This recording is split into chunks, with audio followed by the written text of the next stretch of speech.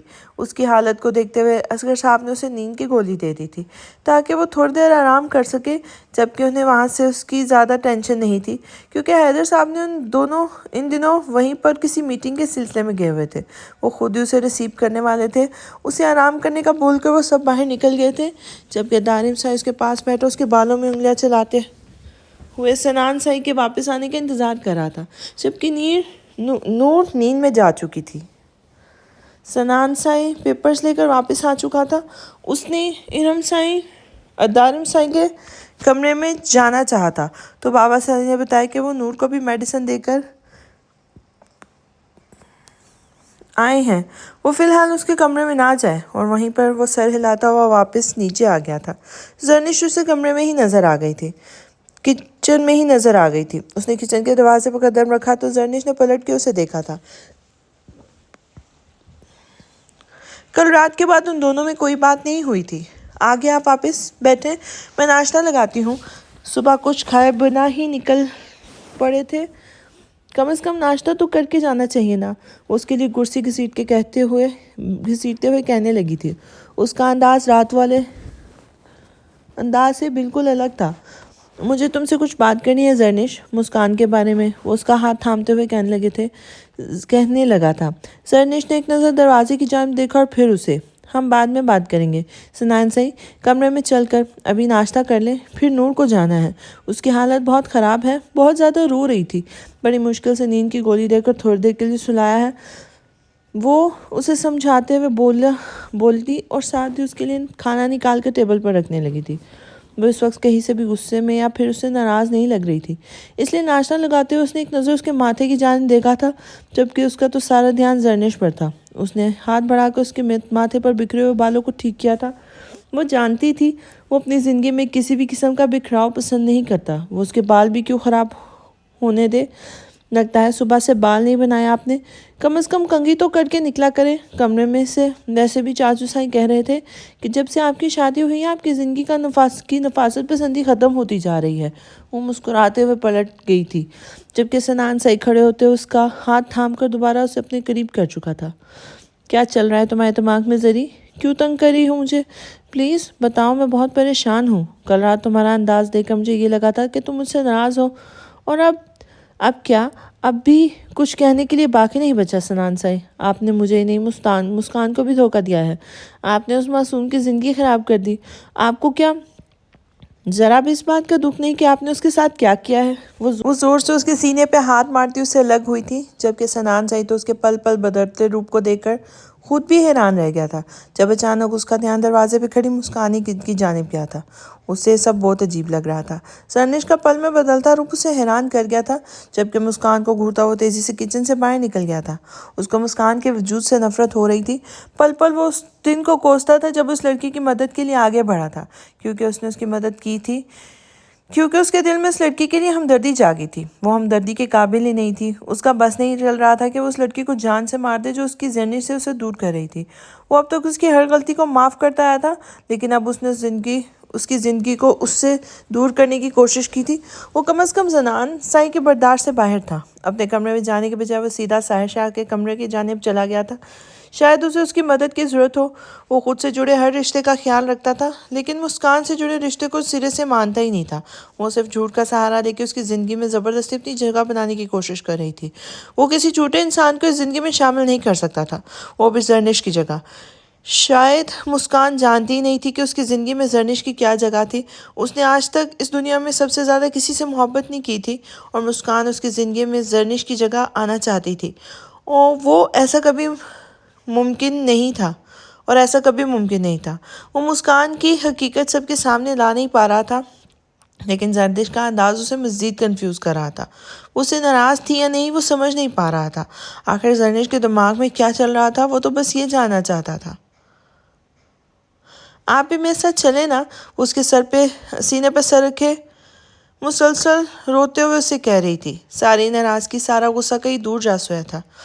میری جان، میں تمہارے ساتھ نہیں آ سکتا، لیکن ایک ہفتے کے اندر وہاں آ جاؤں گا تمہارے پاس۔ تم نے بالکل بھی پریشان نہیں ہونا، تم جاؤ، میں تمہارے ساتھ ہوں، بلکہ میں کوشش کروں گا 1 ہفتے سے بھی پہلے میرا کام ختم ہو جائے۔ جتنے جلدی ہو سکا میں تمہارے پاس آ جاؤں گا۔ بالکل بھی پریشان ہونے کی ضرورت نہیں ہے۔ اس کے ماتھے پر اپنے لب رکھتے ہوئے اسے اپنے سینے سے لگائے مسلسل سمجھا رہا تھا۔ اس کا درد سر دارم کے اس کندھے پر تھا جہاں اسے گولی لگی تھی، لیکن فی الحال اس کے لیے تو نور اہمیت رکھتی تھی۔ وہ صرف اور صرف اس کا خیال رکھنا چاہتا تھا، اسے ہر مصیبت سے دور رکھنا چاہتا تھا۔ دارم صاحب، مجھے بہت زیادہ ڈر لگ رہا ہے، میں اکیلے نہیں جانا چاہتی، وہ اسے کہتے ہوئے پھر سے اس کی آنکھوں سے آنسوں کی بارش برسنے لگی تھی۔ تمہیں کس بات کا ڈر لگ رہا ہے؟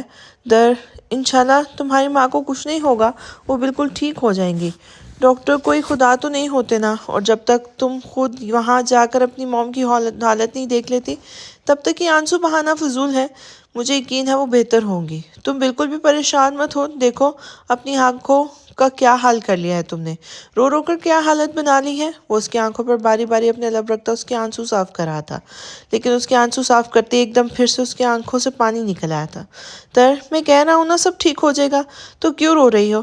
وہ اسے اپنے سینے میں بھیجتے ہوئے کہنے لگا تھا۔ کل تک وہ اسے ایک بہادر لڑکی لگ رہی تھی، لیکن آج وہ اس کی باہوں میں معصوم سی لڑکی اتنی زیادہ ڈری ہوئی تھی، اس کا دل نہیں کر رہا تھا اسے دنیا کی بھیڑ میں اکیلا چھوڑنے کو، لیکن وہ بھی تو مجبور تھا۔ وہ اپنے گاؤں والوں کو چھوڑ کے نہیں جا سکتا تھا۔ اس نے سوچ لیا تھا کہ وہ جتنی جلدی ہو سکے گا گاؤں کے سارے کام ختم کر کے اپنی در کے پاس چلا جائے گا۔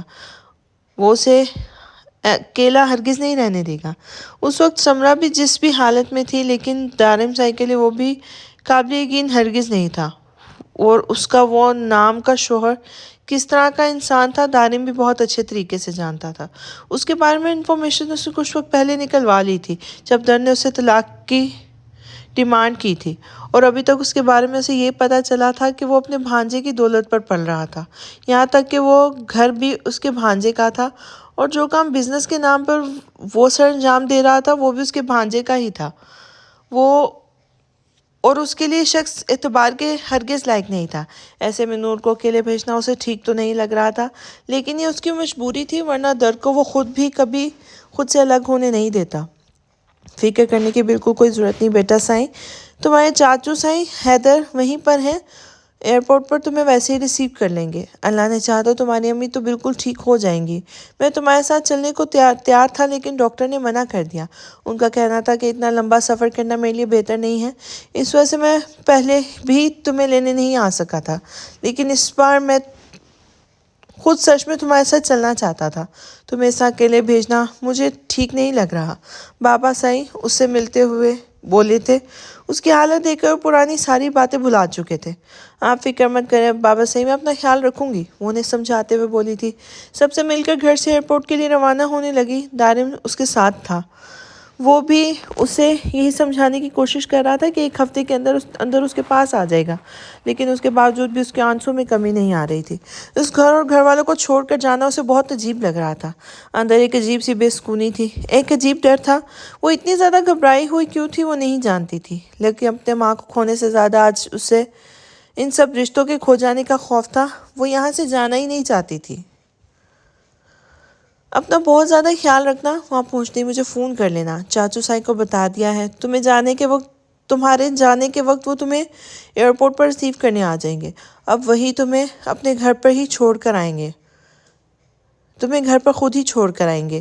تم مسلسل ان کے ساتھ رابطے میں رہنا۔ چاچا سائی تمہارے ساتھ تو نہیں رہ سکتے، کیونکہ ان لوگوں کے ساتھ تمہارے تعلقات خوشگوار نہیں ہیں، لیکن اس کے باوجود بھی وہ تمہارا خیال رکھنے کی پوری کوشش کریں گے۔ تم بس ان سے رابطے میں رہنا، اور یہاں سے جاتے ہی سب سے پہلے مجھے کال کرنا، تاکہ مجھے کچھ سکون ہو۔ 1 ہفتے سے پہلے اپنا کام سارا نپٹا کر تمہارے پاس وہاں آ جاؤں گا۔ وعدہ کریں آپ ضرور آئیں گے دارم صاحب، آپ مجھے چھوڑ کر تو نہیں نا؟ اس کا ہاتھ تھامتے ہوئے اسے وعدہ مانگ رہی تھی، جبکہ دارم حیرانگی سے اسے دیکھ رہا تھا۔ یہ وہی لڑکی تھی جو کل تک اسے طلاق مانگ رہی تھی، اور آج اس حد تک خوفزدہ۔ میری جان، میں تمہیں کیوں چھوڑوں گا؟ کیا ہو گیا ہے تمہیں؟ میرا وعدہ ہے کہ میں تمہیں 1 ہفتے سے پہلے تمہارے پاس پہنچ جاؤں گا۔ تمہیں بالکل پریشان ہونے کی ضرورت نہیں ہے، اور اپنا خیال رکھنا، وہاں پر بھی تم اکیلی نہیں ہوگی۔ چاچو سائیں تمہارے ساتھ ہوں گے۔ تمہیں جب بھی کسی اپنے کی ضرورت محسوس ہوئی تو چاچو سائیں کو فون کر دینا۔ وہ پیار سے سمجھاتے ہوئے اس کے ماتھے پہ بوسہ دیتا اسے ایئرپورٹ کے اندر جانے کے لیے کہہ رہا تھا، جبکہ نہ جانے کہ اس کے ہاتھ پاؤں کانپ رہے تھے۔ وہ آہستہ آہستہ قدم اندر کی جانب بڑھانے لگی تھی تو اس کا دل ایک بار پھر سے سوکھے پتے کی طرح لرزنے لگا تھا۔ اس کا آگے قدم اٹھانے کا دل نہیں چاہ رہا تھا۔ اس نے مڑ کر دیکھا تو دارم ابھی وہیں کھڑا اسے جاتے ہوئے دیکھ رہا تھا۔ وہ الٹے قدم وہیں سے لوٹی اور بھاگتے ہوئے اس کے سینے سے آ لگی تھی۔ دارم سائیں مجھے لینے کے لیے آئے گا، آپ کا انتظار کروں گی، چاہے کچھ بھی ہو جائے، آپ ضرور آئیے گا۔ جس تیزی سے اس کے قریب آئی تھی اسی تیزی سے اس کے دل میں ہلچل مچاتی اسے دور ہوتے ہی نگاہوں سے اوجھل ہو گئی تھی۔ جبکہ دارم کتنی ہی دیر خود سے اسے دور جاتے دیکھتا رہا، دماغ پر بہت ساری سوچیں سوار تھی۔ وہ سمجھ نہیں پا رہا تھا آخر نور کو ہو کیا گیا ہے، وہ اتنا زیادہ کیوں گھبرائی ہوئی ہے، آخر اس کے دماغ میں کیا چل رہا ہے۔ کچھ تو تھا جسے لے کر وہ بہت زیادہ پریشان تھی، لیکن وہ اسے کچھ نہیں بتا رہی تھی۔ وہ سارے راستے روتے ہی رہی تھی۔ اس کا دل اتنا کیوں گھبرا رہا تھا وہ نہیں جانتی تھی، لیکن دارم سے دور ہونا اس کے لیے سہانے روح تھا۔ وہ اتنے وقت سے اسے ناراضگی کا اظہار کر رہی تھی، اسے دور بھاگ رہی تھی، لیکن کب تک وہ بھاگتی اپنی ہی محبت سے دور، جب کہ اس کا دل جانتا تھا کہ وہ صرف اسی کی ہے۔ اسے یقین تھا کہ دارم اسے کبھی نہیں چھوڑے گا، لیکن نہ جانے آنے والے وقت ان کی زندگیوں میں کیا کیا طوفان لانے والا تھا، ان دونوں کی زندگی میں کیا ہونے والا تھا، وہ دونوں ہی انجان تھے۔ بس پتا تھا تو صرف اتنا کہ کچھ تو غلط ہونے والا ہے، بہت زیادہ غلط ہونے والا ہے۔ شاید یہ وجہ تھی کہ آنے والے وقت کو لے کر در بہت زیادہ پریشان تھی۔ اندر بس ایک ڈر تھا کہ کچھ ہو نہ جائے، کہ وہ اپنے دارم سے دور ہو جائے۔ اتنے دنوں سے اس کے سامنے وہ اپنا کون سا روپ پیش کر رہی تھی، اس سے تو وہ خود بھی انجان تھی، لیکن وہ مجبور تھی۔ اپنے دارم سائیں کی زندگی کے لیے اسے وہ بننا پڑ رہا تھا جو وہ کبھی بھی نہیں بننا چاہتی تھی، لیکن اس کے باوجود بھی دارم نے اس سے نفرت نہیں کی تھی، نہ ہی اس کی محبت میں کوئی کمی آئی تھی، بلکہ اس نے ثابت کر دیا تھا کہ وہ اسے سچی محبت کرتا ہے۔ وہ اس کے ہر روپ میں سے محبت کرتا ہے، پھر چاہے اسے نفرت جتائے یا اسے دھتکارے، اس کی محبت میں کبھی کوئی کمی نہیں آئے گی۔ کتنی خوش نصیب تھی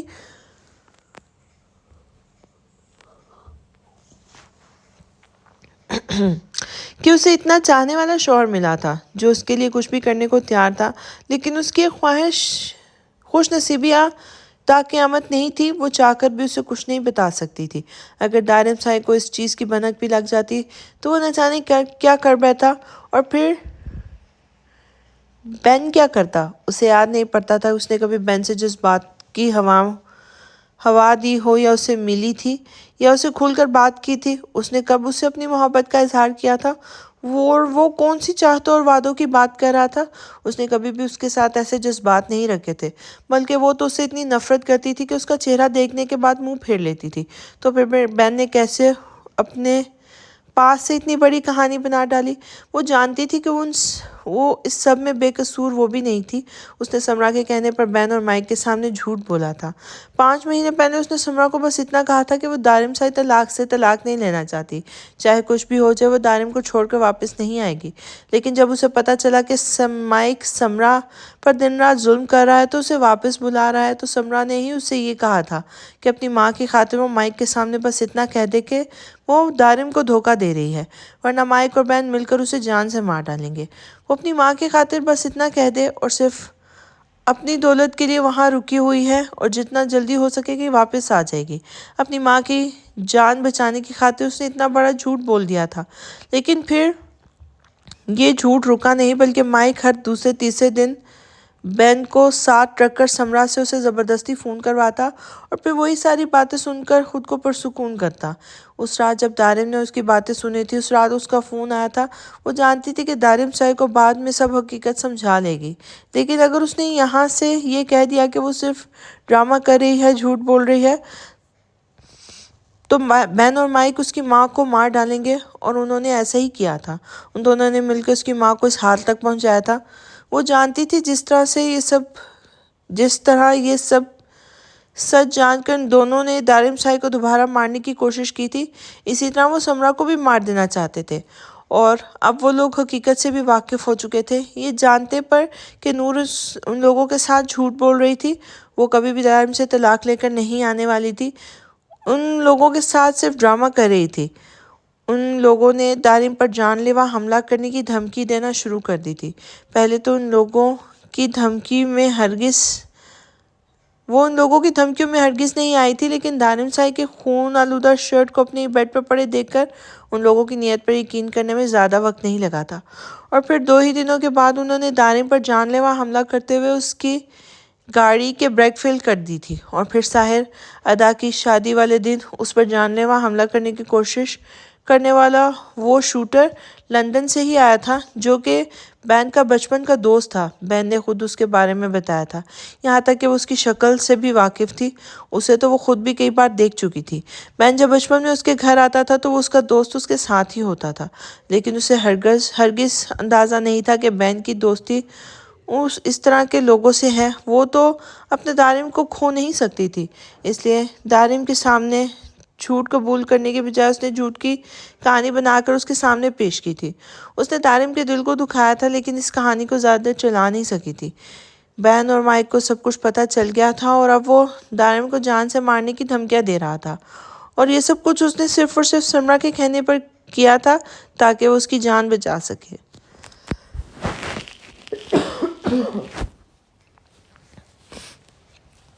لیکن اب بات صرف سمرا کی نہیں تھی، بلکہ دارم صاحب کی زندگی بھی آ گئی تھی، اور اسے سمرا سے کہیں زیادہ اپنا شوہر عزیز تھا۔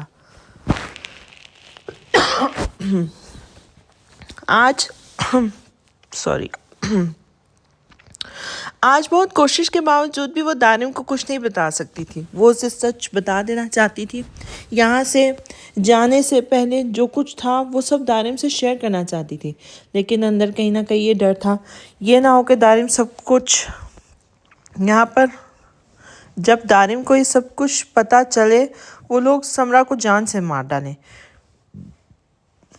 وہ ماں اور شوہر کے بیچ بری طرح سے پس کر رہ گئی تھی، ورنہ وہ نہ تو سمرا کے لیے برا چاہتی تھی اور نہ ہی دارم صاحب کو خود سے دور کرنے کے بارے میں سوچ سکتی تھی۔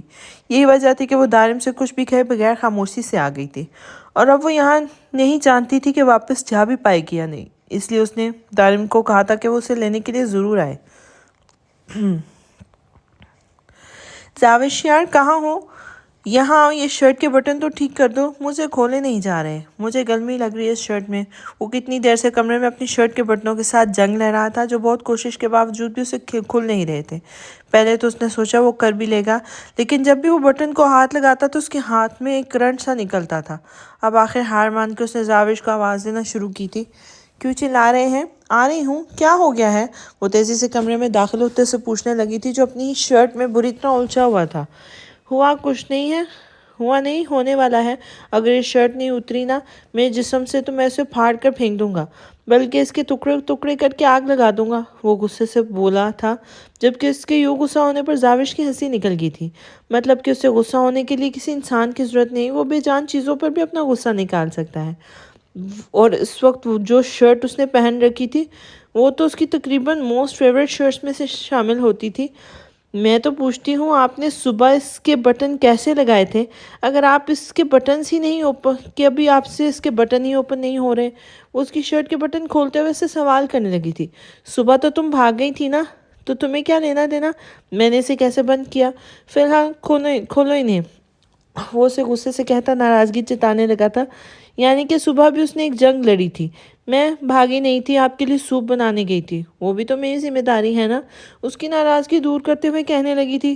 تمہاری ذمہ داری یہ ہے کہ تم میرے پاس رہو، میری آنکھوں کے سامنے، سارا دن کچن میں گھسے رہنا تمہاری ذمہ داریوں میں شامل نہیں ہے۔ تمہیں سوپ بنانے کے لیے نہیں لایا اس کمرے میں، اور اوپر سے تم نے جو ستیہ ناش کر لیا ہے، وہ جھنجھلایا ہوا کہنے کے ساتھ ساتھ اپنی شرٹ بھی اتار رہا تھا۔ میں نے کیا ستیہ ناش کر دیا ہے؟ وہ حیرانگی سے پوچھنے لگی تھی۔ وہ کس چیز کے بارے میں بات کرتا اسے سمجھ نہیں آ رہا تھا۔ یہ جو تم نے لیا ہے 26 دن کا مجھ سے دور رہنے کے لیے، وہ یاد دلاتے ہوئے بولا تھا۔ زاوش کا دل چاہا کہ وہ ہنس ہنس کر لوٹ پوٹ ہو جائے۔ ساحر صاحب، وہ ستیہ ناش نہیں، سنیاس ہے۔ وہ اسے سمجھاتے ہوئے بولی تھی، لیکن یہاں اس کی بات کو سمجھنا ہی کون چاہتا تھا۔ جو بھی ہے دفع کرو، 26 دن تو پھر بھی تم سے دور ہی رہنا ہے نا۔ میرے لیے تو ستیہ ناش ہی تھا، اس لیے زیادہ میرے سامنے فضول بولنے کی ضرورت نہیں ہے۔ وہ شرٹ نکال کر لاؤ اور پہناؤ مجھے، بلکہ شرٹ رہنے دو، کرتا نکال لاؤ۔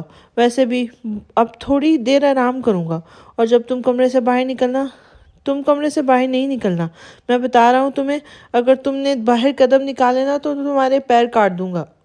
ظاہر سائیں آپ آرام کریں گے تو میں یہاں رہ کر کیا کروں گی؟ بکواس کر کے آپ کا دماغ خراب کروں گی۔ آپ نے تو میڈیسن لی ہے، اس لیے آپ کو نیند کی ضرورت ہے، لیکن مجھے بالکل نہیں نیند آ رہی، اور نہ ہی مجھے جلدی سونے کی عادت ہے۔ میں جا کر کوئی ناول وغیرہ پڑھ لوں گی، وہ اسے دیکھتے ہوئے بولی تھی۔ اسے جلدی سونے کی عادت تو ہرگز نہیں تھی، اور پھر ساحر کی موجودگی اسے کنفیوز بھی کرتی تھی۔ دیکھو لومڑی، تم میری بیوی ہو، تمہاری بکواس اور تمہاری عقل مندانہ باتوں پر سب پر میرا حق ہے۔ تمہارا فرض ہے کہ تم مجھے انٹرٹین کرو، اور یہ جو تم فضول حرکتیں کر کے باقیوں کو خوش کرتی رہتی ہو نا، مت کیا کرو، مجھے پسند نہیں۔ یہ ساری حرکتیں تم میرے سامنے کیا کرو۔ تمہارے باتوں پر ہنسنے کا، تمہیں ڈانٹنے کا صرف میرا حق ہے، اس لیے میں چاہتا ہوں کہ تم اپنی ساری بیوقوفیاں میرے سامنے کرو۔ اپنی جوکر جیسی حرکتیں کر کے تم مجھے انٹرٹین کیا کرو، باقیوں کو نہیں۔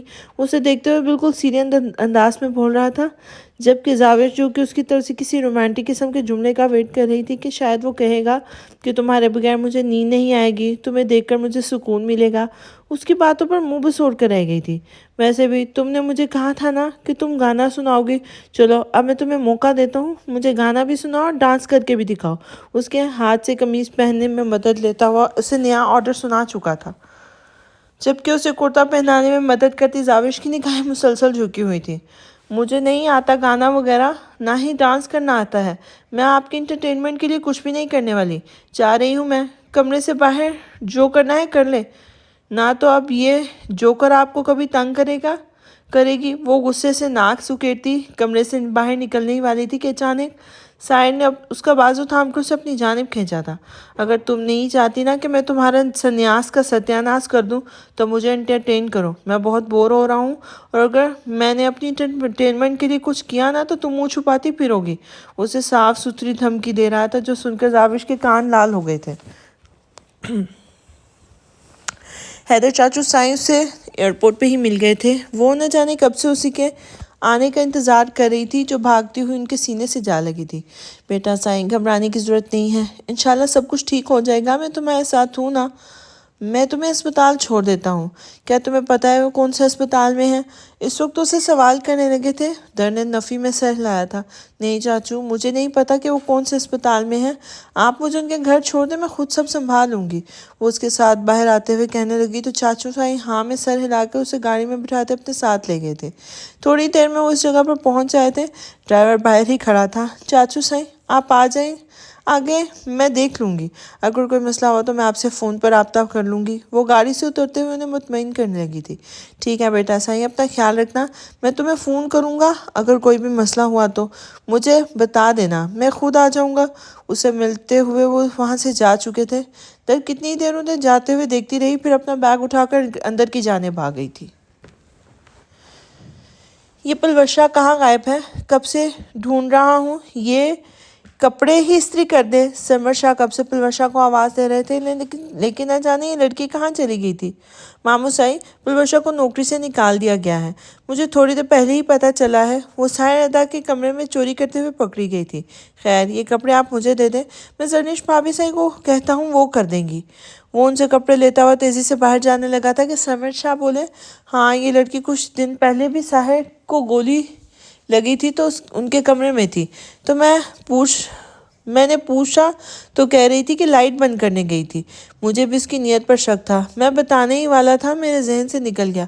پتہ نہیں بھابھی سائیں دیکھ کر کیوں نہیں رکھتی ملازموں کو، ایک تو پٹھان لڑکی پتہ نہیں کیا کیا بولتی رہتی ہے، اوپر سے کام کاج میں بھی ایک نمبر کی نکمی ہے، اس کی تو باتوں کی بھی سمجھ نہیں آتی۔ اچھا کیا جو نکال دیا، میرے کپڑے دے دو کسی کو استری کرنے کے لیے، میں ذرا گاؤں کی سیر کو نکلوں گا۔ وہ اسے کہتے ہوئے پلٹ گئے تھے، جبکہ عارش سائیں کے ان کے آخری جملے پر اٹکا ہوا تھا۔ کچھ دن پہلے بھی پلوشا نے ساحر سائیں کے کمرے میں کچھ چوری کرنے کی کوشش کی تھی۔ آج تو گھر میں اچھا خاصا ہنگامہ ہوا تھا۔ یہ لڑکی دن دہاڑی چوری کرتے ہوئے پکڑی گئی تھی، اور آج بھی ایسے ہی ہوا تھا۔ جب سب لوگ نور سے ملنے دروازے تک آئے تھے تب پلوشا نے دوبارہ یہ حرکت کی تھی۔ وہ کمرے میں آیا تو زرنش کپڑے نکال چکی تھی۔ زرنش کی مسکراہٹ پر وہ بنا کچھ بولے اس کے ہاتھ تھامے ہوئے اسے بیڈ پہ بٹھاتا خود زمین پہ بیٹھ گیا تھا۔ زری، میں تم سے بات کرنا چاہتا ہوں۔ وہ ہر بات مسکان کہیں نہ کہیں سے بیچ میں آ جاتی ہے۔ میں تمہیں کچھ بھی بتا نہیں پا رہا۔ میں سب جانتی ہوں زنان سائی، یہ دنیا ادھر کی ادھر ہو جائے تب تک مجھے پورا یقین ہے کہ آپ کبھی غلط نہیں ہو سکتے، اور یہ مسکان جھوٹ بول رہی ہے، میں جانتی ہوں۔ مجھے خود سے زیادہ آپ پر یقین ہے، لیکن آپ نہیں جانتے کہ مسکان یہاں آپ کے لیے نہیں آئی، بلکہ اس کا یہاں آنے کے پیچھے کوئی اور مقصد ہے۔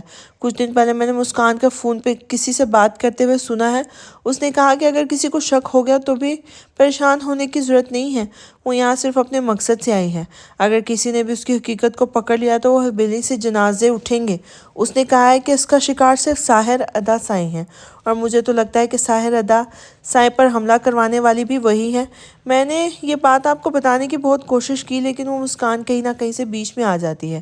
اس کا سامنے آپ سے اس طرح بات کر رہی ہوں تاکہ مجھے پتہ چل سکے کہ وہ کیا مقصد لے کے حویلی میں آئی ہے۔ پتہ نہیں اس کے ہم لوگوں کے ساتھ کیا دشمنی ہے، لیکن میں اپنے بھائی کو کچھ بھی ہوتے ہوئے دیکھ نہیں سکتی۔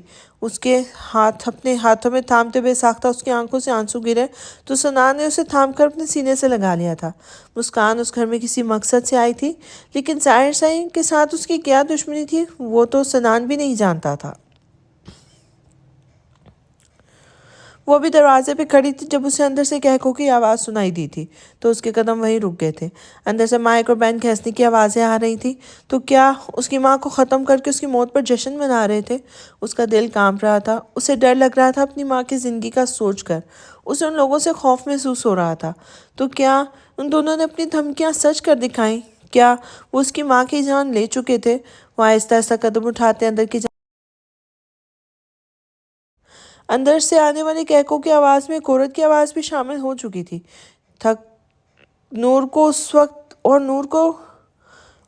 وہ زیادہ وقت نہیں لگا تھا سمجھنے میں کہ وہ اس کی ماں کی آواز تھی، اور پھر اگلے قدم کے ساتھ اس کے سامنے تھی، بالکل صحیح سلامت صوفے پہ بیٹھی، آرام سے باتیں کرتی، ہنستی، کھلکھلاتی۔ تو پھر ایکسیڈنٹ کس کا ہوا تھا؟ کون تھا موت کے منہ میں؟ ڈاکٹر نے کس کی زندگی ختم ہونے کی خبر سنائی تھی؟ تو کیا اس کے ساتھ دھوکہ ہوا تھا؟ اس دھوکے میں اس کی ماں بھی شامل تھی۔ اس کا دل چاہا وہ یہیں سے لوٹ جائے، اور وہ ایسا کر بھی گزرتی اگر اس کی ماں کی نظر دروازے کی طرف نہ اٹھتی۔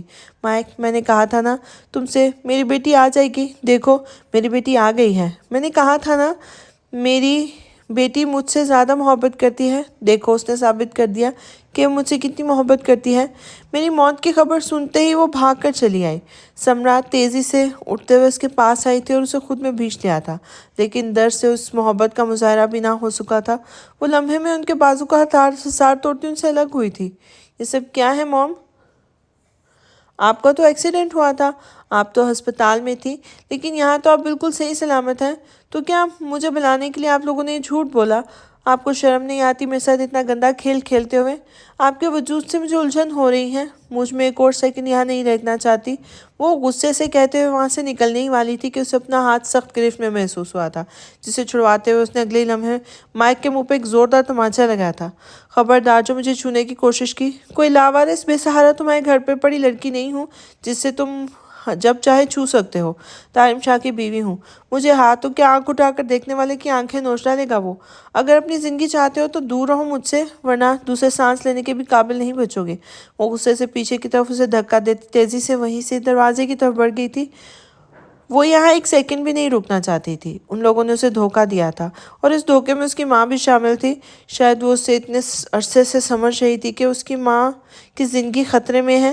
یہ بھی ایک جھوٹ تھا۔ اس نے سوچ لیا تھا کہ وہ یہاں سے کیسے بھی اپنے ہاسٹل جائے گی اور وہاں سے حیدر چاچو کو فون کر کے انہیں واپس بلا لے گی۔ اس کی ماں اس کے ساتھ ایسا کرے گی اس نے کبھی بھی سوچا نہیں تھا۔ صرف دولت کے لیے لوگ کتنا گر سکتے تھے۔ ان کی بے مروتی پہ اس کی آنکھوں میں آنسو نہ تھا۔ شاید وہ یہاں اس کے پاس محبت میں نہیں ہمدردی میں آ رہی تھی۔